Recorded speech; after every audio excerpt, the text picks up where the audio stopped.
commission, but I guess mayor's slightly higher. The former guy that's mayor now used to be on the county commission too.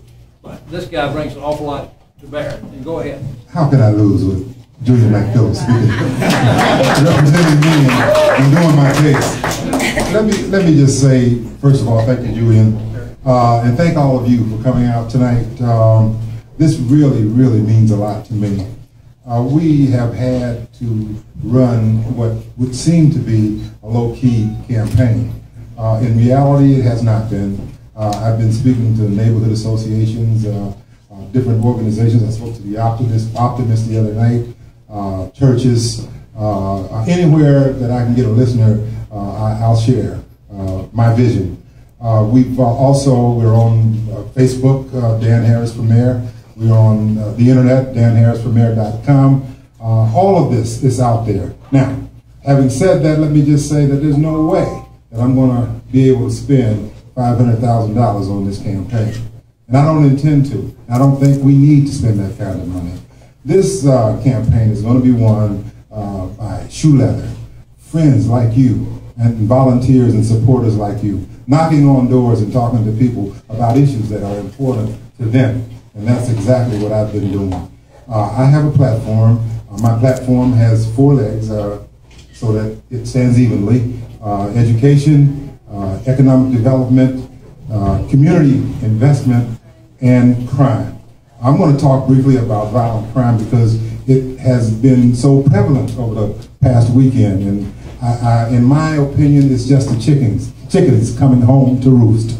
I've been home now for some 13 years, and I've watched over the last 6 years the systematic closing of every community center that's located in these various communities where the kids now who are involved in this violence live. Studies have shown when you remove organized physical activities and organized educational activities from a community, then the youth that live in that community are affected. Violence among these youth rises. And that's exactly what has been happening in Montgomery.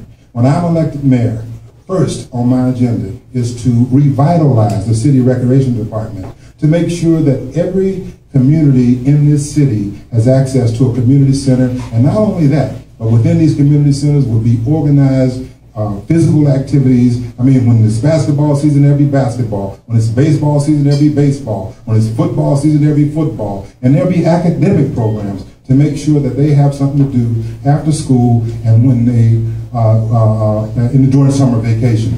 Also, you know, I've lived in this city, like I said, I'm originally from here. I'm born and raised in Montgomery. I just haven't lived here all my life. And I think that's a plus because I know how life can really be. I know what the potential is of Montgomery. I know what a city can do when it can attract a company like Hyundai.